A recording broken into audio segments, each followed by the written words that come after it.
delivering the message, but I had a very good meeting with Dr. Robert Glasser, and I'm glad that we're actually on the same page. I will not read my speech first, but it was a very good meeting. With his permission, I'm just revealing a part of it. And what we in the Philippines have been doing for the past several years, the mainstreaming and integration of climate change adaptation and mitigation, and the marriage between that and disaster risk reduction, which Undersecretary Pama knows very well during the time of Secretary Sering. When did I marry you? With Sering, 5 years ago, 10 years ago, is the priority of ISDR and UNFCCC for adaptation insofar as UNFCCC is concerned, and DRR insofar as the ISDR is concerned. And I was very happy to report to Dr. Glasser that we've actually been doing that. And to prove that I was not lying when I told him that, you are witness. It was his Shangri-La with Lucille Sering when he said, you can't leave each other. You, CCAM, DRR, you have to be married and do everything together. And since then, Yusek Pama knows that because he used to head the NDRIMC. That has been my mantra, and it's institutionalized in the GAA, in the General Appropriations Act, where Sendai, SDG, and the Paris Agreement and the marriage of CCAM and DRR are written. Not just in concepts and policies, but even institutionalizing, let's say, rainwater catchments. Yusek Cabral is here of DPWH, and she knows it's a 1989 law that mandates a DPWH to create rainwater collectors. The importance of early warning systems, which the DOST through PAG-ASA is doing and should be doing more. And the creation or planting of more mangroves in seagrass beds, which is integral or part of the National Greening Program of the Department of Environment and Natural Resources. Or the setting the importance of even seed banks or seedling banks, again, part of the NGP. You're probably confused because maybe the pictures are not aligned with what I'm saying because I've not started my speech. But I'm happy, therefore, that the ISDR is doing what the Philippines has been trying to do all these years. And the way forward would be for me to backtrack and see whether we've been successful. Yusek Pama, with your, is Yusek Kalan here? Ah, yes, you're present, so very good. The successor is here, and you can actually do the work for me. From the time I created the marriage between CC and DRR, Yusek Pama is supposed to see what we did in government based on that marriage. And then when Yusek Kalan took over, what is it we've done? If we've done little, that's fine. ISDR is just starting that now. But whatever we have done, they can learn from. Whatever they are doing, we will learn from. So that both the national government leaders in the legislature and those in the executive, department, as well as the local chief executives present here today, they will be the champions. The 9 of them present here today will be the champions who will lead the 1,634 LGUs so that adaptation and DRR are actually mainstream. As I've always said, adaptation is local. And the only way to build resilience is if we embrace adaptation and make DRR and adaptation part of our local governance. So I'm skipping some parts of my speech because I'm sure all of you are hungry. And I would just like to see or read portions on and focus on building resilience to address the new challenges in our midst. I would like to pose this question to all the executives and officials from the private and public sector.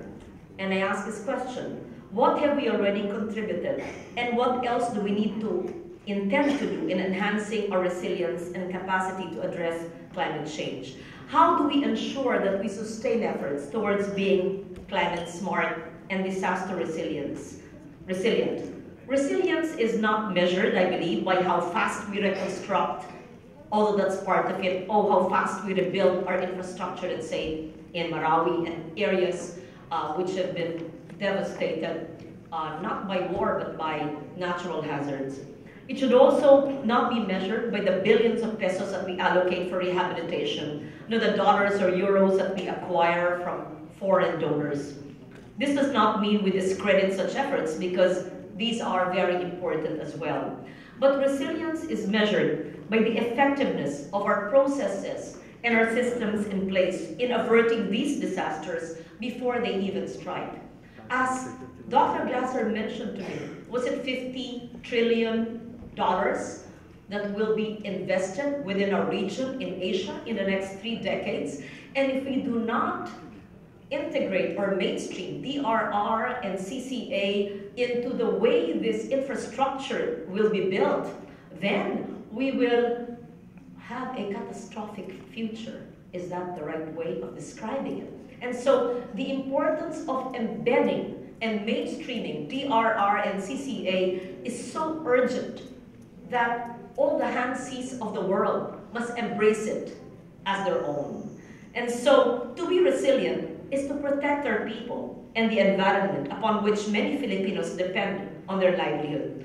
To be resilient is to implement adaptation projects that will raise our capacity to address our climate and disaster risks and vulnerabilities. To be resilient is to shift from being climate vulnerable to being climate smart. Again, you ask, what does adaptation mean? How can we operationalize what adaptation is?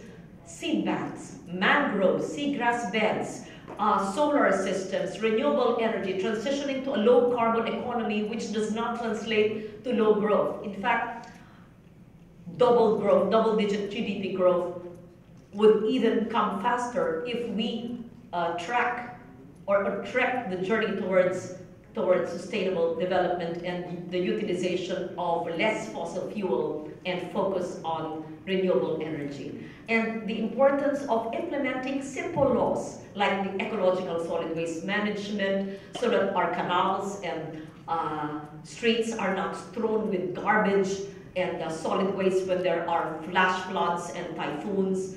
And we should also institutionalize, let's say, the air quality monitors in implementation of the Clean Air Act, in the Clean Water Act, which has been there for 50 years. As we know and as we can see, all of these policies have been in place in the Philippines for more than 50 years. And the challenge is simply not only to fund it, but for the executive department to really implement it to the letter and for the legislature to exercise very strict oversight functions, to make sure that all of these laws are implemented. I've always said that if we only implement our laws, clean air, clean water, ESWM, climate change law, and Dream C, People Survival Fund, and the Renewable Energy Law, and the Environment Education Awareness Act, will be the best country in the world. However, that is the challenge, Father Jeb. You have to tell us and help us from the academe, how do you guys in the, how do we translate all these well-meaning, well-crafted laws into legislation that works for our people? And so I congratulate Tony and team, Ambassador Romulo, for all that. And I hope that the creation of the NRC with the public and the private sector there could contribute to providing green solutions to prevailing issues and problems arising from climate change. And I expect more academic research to be undertaken and to be utilized. So much academic research, science, so much science and research has been there. We need to make it more readily available, not just to lawmakers and policymakers, but to the private sector as well, not just to the big companies like SM and which made these companies, but also to the micro and small and medium enterprises, which is actually 99.5%, which is a backbone of our economy. Today provides a great opportunity to address the business leaders and government officials and share disaster resilience and climate adaptation practices that could foster greater and more ambitious action from all of us. We need to be fully aware, to fully understand our prevailing climate and disaster risks that should inform policy and action. We need science in strengthening building codes and making risk-sensitive land use plans that are linked into yearly investment plans of governments. Hazard maps, which are available, can provide good information or foundation for the work of our planners and our builders.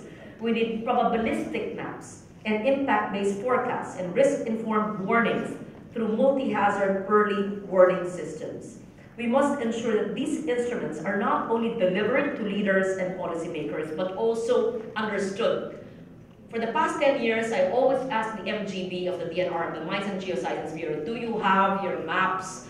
Do all 1634 LGUs have their maps? They said, yes, it's uploaded in the website. But if the websites are not navigable, if you deliver your hard copy maps, but they're not understood, so we must make all the Mayor Rex Gatchalians of the Philippines understand. The mayors present here, Mayor Climaco, Rex, and everyone understand this, but what about the others who don't know the importance of these maps? So DNR, MGB, your role is not just to reproduce it and upload, is to make sure the maps are understood and the maps work.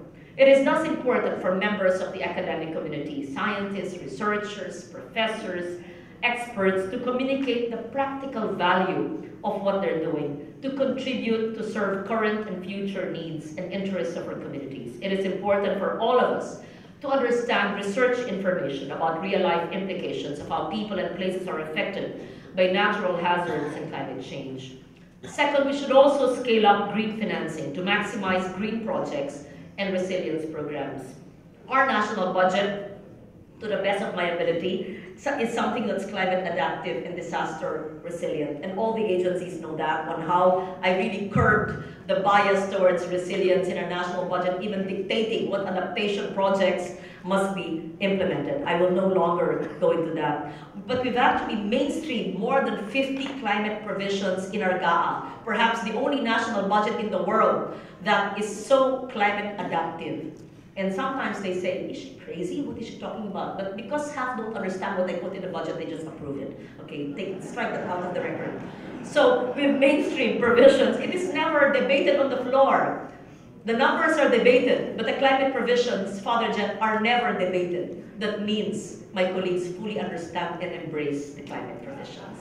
And so the implementation of all these government programs would contribute towards building resilience, including the operation of dams, the repair and retrofitting of public infrastructure, the resilience of our agricultural communities, and the building of evacuation centers, which was started by DPWH Secretary then Babe Singson, which I hope Yusek Cabral through Secretary Mark you're continuing now, because it should not even just be regional, it should be actually provincial and up to the city or provincial level and the municipal level. Each LGU, Mayor X, should really have an evacuation center convertible into multi-purpose. I think Mayor Climaco has that in Zamboanga and all other LGUs. So our micro and small and medium enterprises I mentioned, which comprise 99% of our economy and employ 61.6% of our total workforce. Just before I arrived, there was another forum in Asian Institute of Management, and I challenged the president and the dean of the AIM to have an important session so that our SMEs are able to build resilience, so that adaptation and DRR, which ISDR is integrating,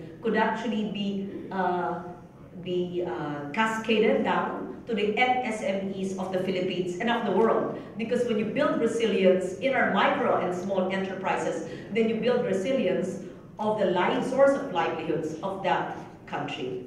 Third, we need to implement our environmental laws. I already mentioned that. I will not belabor the point.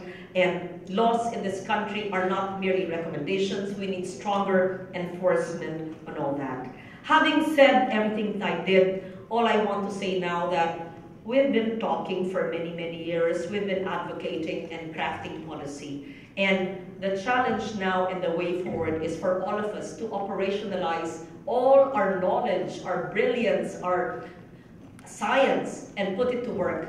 Whether you're an SM Mall or a Conrad Hotel, whether you are Meralco or the Philippine Senate, or a micro-enterprise, or an enterprise of an indigenous community. It is important that each and every Filipino, each and every country, each and every region in the world builds resilient. Only then can we say that we've done what we could using our power and our resources and our time to leave a better, healthier planet for the next generation. Thank you. Good morning. Thank you.